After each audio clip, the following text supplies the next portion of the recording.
থেকে বহু বছর আগে ইসলাম আগমনের বার্তা যখন পৃথিবীর বুকে ধ্বনিত হয়নি, মক্কার পবিত্র ভূমিতে জন্ম নিয়েছিল এক মহৎ পেয়ার পুরুষ। তিনি সারা বিশ্বের জন্য রহমত স্বরূপ হয়েছিলেন। তিনি হলেন আমাদের প্রিয় নবী হযরত মুহাম্মদ সাল্লাল্লাহু আলাইহি ওয়াসাল্লাম। তার জন্মের আগে তার পিতা আব্দুল্লাহকে ঘিরে ঘটেছিল এক হৃদয় স্পর্শী ঘটনা, যা ইসলামের ইতিহাসে এক অবিস্মরণীয় অধ্যায় হয়ে আছে। এই ঘটনা নবীজির দাদা আব্দুল মুত্তালিবের এক দৃঢ় প্রতিজ্ঞা ও আল্লাহর ইচ্ছার এক অপূর্ণ সমন্বয়। তৎকালীন মক্কার কুরাইশ বংশের সর্দার ছিলেন আব্দুল মুত্তালিব। তিনি ছিলেন অত্যন্ত সম্মানিত এবং সুদর্শী একজন নেতা। মক্কায় তখন পবিত্র কাবাঘরের পাশে কোনো ঝমঝমের কূপ ছিল না, অথবা সেটি বহু বছর ধরে বালির নিচে চাপা পড়েছিল। তখন সেখানে আস্তে আস্তে করে পানির অভাব দেখা দেয়। তখন মক্কাবাসী কোনো উপায় না পেয়ে আব্দুল মুত্তালিবের কাছে চলে যায়। মক্কাবাসী এই করুণ অবস্থা থেকে মুক্তি পাওয়ার জন্য আব্দুল মুত্তালিব আল্লাহর কাছে দোয়া করতে থাকে। তাতে কোনো উপায় পায় না মক্কাবাসী। এরপরে আব্দুল মুত্তালিব আল্লাহর কাছে মানত করেন যে তিনি যদি জমজমের সঠিক স্থান খুঁজে বের করতে এবং তা খনন করতে সফল হন, তাহলে আল্লাহ যে তাকে 10 জন পুত্র সন্তান দান করেছেন তার পাশে দাঁড়ানোর জন্য,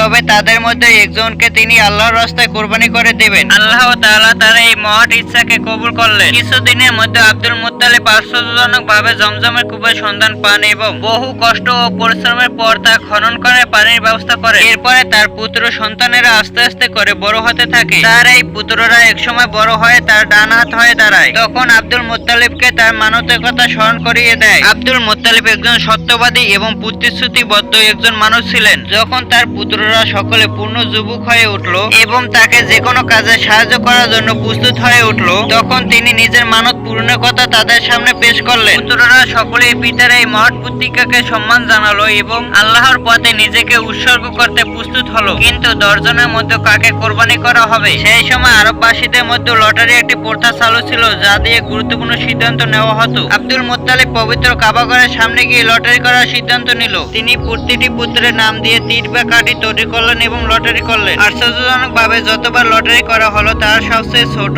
এবং সকলের প্রিয় পুত্র আব্দুল্লাহর নাম আসলো। আব্দুল্লাহ ছিলেন তার পুত্রদের মধ্যে সবচেয়ে সুদর্শন, বুদ্ধিমান এবং সকলের কাছে অত্যন্ত প্রিয়। 3 বার লটারি করার পর যখন কেবল আব্দুল্লাহর নামই আসলো, তখন তার পিতা আব্দুল মুত্তালিবের মন শোকে পাথর হয়ে গেল। কিন্তু তিনি ছিলেন প্রতিজ্ঞাবদ্ধ, আল্লাহর কাছে করা মানত তিনি পূরণ করবেনই। আব্দুল মুত্তালিব তার প্রিয় পুত্র আব্দুল্লাহকে কোরবানি করার জন্য প্রস্তুতি নিলেন। তিনি আব্দুল্লাহকে কোরবানি করার জন্য নির্দিষ্ট একটি স্থানে নিয়ে গেলেন। কিন্তু এই দৃশ্য দেখে কুরাইশ বংশের লোকেরা এবং সাধারণ মানুষ হতবাক হয়ে গেল।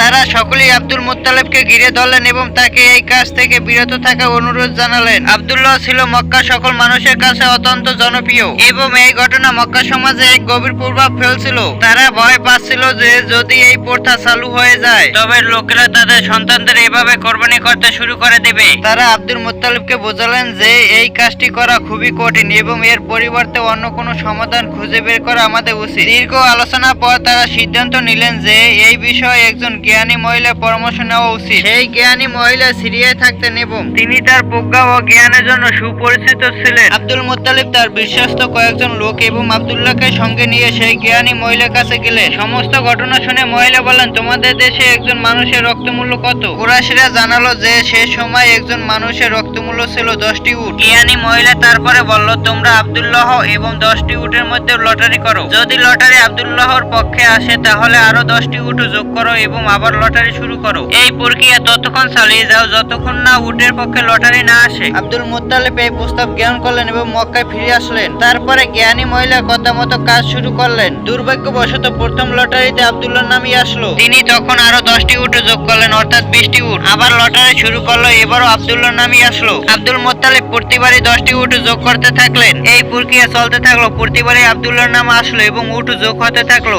অবশেষে যখন উটের সংখ্যা 100-তে পৌঁছালো, তখন লটারিতে আশ্চর্যজনক ভাবে উটের পক্ষে আসলো। আব্দুল্লাহর জীবন রক্ষা পেল। আব্দুল মুত্তালিব আল্লাহর শুকরিয়া আদায় করলেন। তিনি 100টি উট আল্লাহর নামে কোরবানি করলেন। এই 100টি উট মক্কার দরিদ্র এবং অভাবী মানুষের মধ্যে বিলিয়ে দেওয়া হলো। এই ঘটনার কারণে নবী করিম সাল্লাল্লাহু আলাইহি সাল্লাম নিজেকে আমি 2 জবাই হওয়া সন্তান বলে পরিচয় দিতেন। এই 2 ব্যক্তি হলেন তার পিতা আব্দুল্লাহ এবং তার পূর্বপুরুষ হযরত ইসমাঈল আলাইহিস সালাম। উভয়কেই আল্লাহর পথে কোরবানি করা হয়েছিল এবং তাদের পরিবর্তে কোরবানি দেওয়া হয়েছিল। এই উক্তিটি শুধু একটি ঐতিহাসিক তথ্য নয়, এটি নবীজির বংশের মাহাত্ম্য এবং তাদের প্রতি আল্লাহর বিশেষ রহমত। এই কাহিনী আমাদের শেখায় যে আল্লাহর প্রতিজ্ঞা পূরণ এবং তার উপর ভরসা রাখলে কিভাবে অসম্ভব সম্ভব হয়। একদিন নবী করিম সাল্লাল্লাহু আলাইহি সাল্লাম একটি নির্জন স্থানে বসেছিলেন। যাচ্ছিলেন, তখন হযরত জিবরাইল আলাইহিস সালাম নবী করিম সাল্লাল্লাহু আলাইহি সাল্লামের কাছে উপস্থিত হলেন। তার হাতে ছিল বেহেশতি ফল। উক্ত ফলটি নবী করিম সাল্লাল্লাহু আলাইহি সাল্লামের হাতে দিয়ে তাকে খেতে বললেন। হযরত জিবরাইল আলাইহিস সালামের বিশেষ নির্দেশে নবী করিম সাল্লাল্লাহু আলাইহি সাল্লাম ফলটি খেয়ে ফেললেন। ফলটি খেয়ে নবী করিম সাল্লাল্লাহু আলাইহি সাল্লাম বললেন, এই ফলটির এমন একটি অপূর্ণ ঘ্রাণ ছিল যা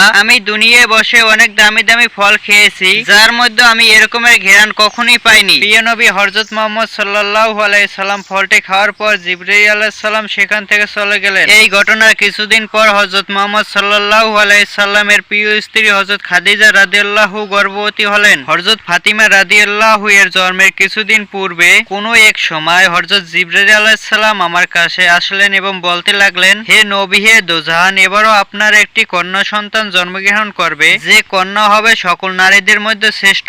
এ কথা বলে হযরত জিবরাইল আলাইহিস সালাম সেখান থেকে চলে গেলেন। এরপরে নবী করিম সাল্লাল্লাহু আলাইহি সাল্লাম খাদিজা রাদিয়াল্লাহু এর কাছে আসলেন এবং বলতে লাগলেন, তুমি খুবই ভাগ্যবান। হযরত জিবরাইল ফেরেশতার মাধ্যমে আমি জানতে পেরেছি যে এবারও তোমার গর্ভে একটি কন্যা সন্তান অবস্থান করেছে, যে কন্যা হবে আবেদা, উত্তম চরিত্রের অধিকারী ও মুসলিম জাহানের শ্রেষ্ঠ আদর্শ। হযরত ফাতিমা রাদিয়াল্লাহু মাতৃগর্ভে থাকার সময় হযরত খাদিজা রাদিয়াল্লাহু কোনো কষ্ট অনুভব করত না। এমনকি যেদিন ফাতিমা দুনিয়ার বুকে পদার্পণ করবে সেদিন হঠাৎ করে প্রসব বেদনা শুরু হলো। এ সময় আমার গৃহে আমাকে সাহায্য করার মতো কোনো স্ত্রী লোক আমার কাছে ছিল না। আমি সম্পূর্ণ একা বাস করেছিলাম আমার গৃহে। যাই হোক, আমি একজন বাদীকে ডেকে আনলাম আমার গৃহে এবং তাকে বলতে লাগলাম আমার পাড়া প্রতিবেশী ও আত্মীয় স্বজনকে খবর দেওয়ার জন্য। এরপর বাদী গিয়ে পাড়া প্রতিবেশী ও আত্মীয় স্বজনের কাছে খবর দিলেন এবং আমাকে সাহায্য করার কথা বললেন। আত্মীয় স্বজন আগ থেকেই জানতো এই আসন্ন বিপদের কথা, যেন কোনো সাড়া দিল না। তার একমাত্র কারণ হলো আমি ইসলাম গ্রহণ করেছিলাম বলেই আমার এই প্রসব বেদনার বিপদের সময় কেউ আমাকে সাহায্য করার জন্য এগিয়ে আসেনি। তারা আসলো না। তারপরও আমার পূর্ণিত বাদীকে বলে দিল, আরব জাহানে অনেক ধনাত্মবান ও শিক্ষিত যুবক হযরত খাদিজা রাদিয়াল্লাহুকে বিবাহের জন্য প্রস্তাব দিলেন, কিন্তু হযরত খাদিজা রাদিয়াল্লাহু সকল যুবকের প্রস্তাব প্রত্যাখ্যান করে শেষ পর্যন্ত অশিক্ষিত দরিদ্র মুহাম্মদ সাল্লাল্লাহু আলাইহি সাল্লামকে বিবাহ করে আমাদের মুখে চুনকালি মেখে দিয়েছেন এবং পরে আবার মুহাম্মদ সাল্লাল্লাহু আলাইহি সাল্লামের ইসলাম গ্রহণ করে আমাদের আবার অপমানিত করেছেন। এহেন অবস্থায় তার সাথে আমাদের কোনো সম্পর্ক থাকতে পারে না। এরপরে বাদী সেখান থেকে চলে আসলো এবং খাদিজা রাদিয়াল্লাহু এর গৃহে উপস্থিত হলো। এরপরে বাদী খাদিজা রাদিয়াল্লাহুকে সকল কথা খুলে বললেন এবং চলে গেলেন। এরপরে খাদিজা রাদিয়াল্লাহু মনে মনে ভাবতে লাগলেন, এই অবস্থায় আমাকে আল্লাহ তাআলাই সাহায্য করতে পারে। সে ইচ্ছা করলে মুহূর্তের মধ্যেই আমাকে এই বিপদ থেকে রক্ষা করতে পারে, আবার ইচ্ছা করলে বিপদের মুখেও ফেলতে পারে। এরকম চিন্তা ভাবনা করেছিলাম। এর মধ্যে দেখতে পেলাম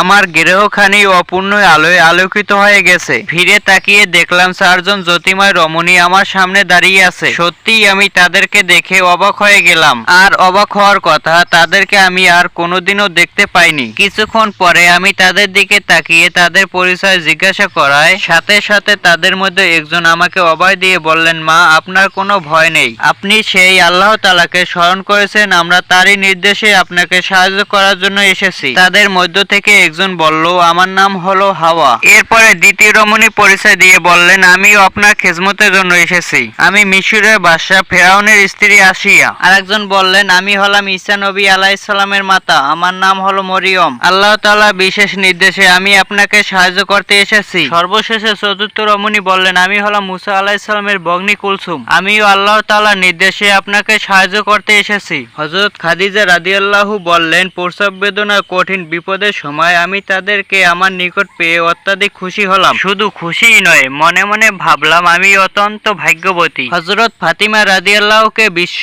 বর্ণ আদর্শ রমণী রূপে পাঠানোই ছিল রহমানুর রহিম আল্লাহ তাআলা একান্ত ইচ্ছা ও উদ্দেশ্য, যার কারণেই তাকে সর্বগুণে গুণান্বিত করে দুনিয়াতে পাঠালেন। প্রিয় নবী হযরত মুহাম্মদ সাল্লাল্লাহু আলাইহি সাল্লাম তার কন্যা দুনিয়াতে আগমন করার পরই তার পবিত্র নাম রেখেছিলেন ফাতিমা। তবে ফাতিমা ছাড়াও আরো কয়েকটি গুণবাচক নাম ছিল।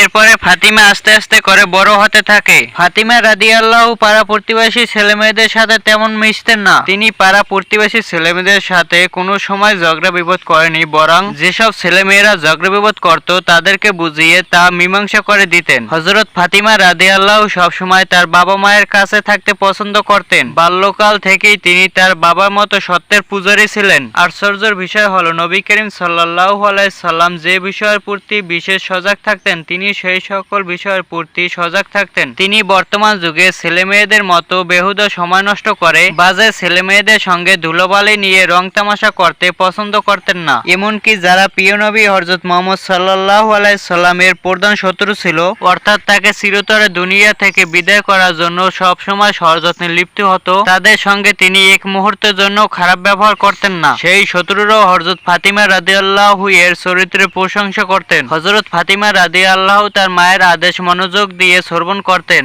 এবং তা বাস্তব জীবনে অক্ষরে অক্ষরে পালন করতে চেষ্টা করতেন। তবে ধর্মের কথা শুনতে যেয়ে আদরের সাথে তার মাকে নানা ধরনের প্রশ্ন করতেন, তবে কোনো প্রশ্নই অহেতুক ছিল না। একদিন তিনি তার মাতা সাহেবানীকে প্রশ্ন করলেন, আম্মা আমাকে বলুন তো, রহমানুর রাহিম আল্লাহ তাআলা তো সর্বশক্তিমান ও নিরাকার, আখিরাতে কি তার সাক্ষাৎ পাবো? মেয়ের কথা শুনে মা খাদিজা মুচকি হেসে বললেন, বিশ্বপ্রভু আল্লাহ তাআলা আমাদের যেভাবে চলতে হুকুম করেছেন তেমনি ভাবে যদি আমরা চলি তাহলে আমরা অবশ্যই পরকালে তার দর্শন পাবো। প্রকৃতপক্ষে পিতামাতার শিক্ষাই হলো চরম শিক্ষা।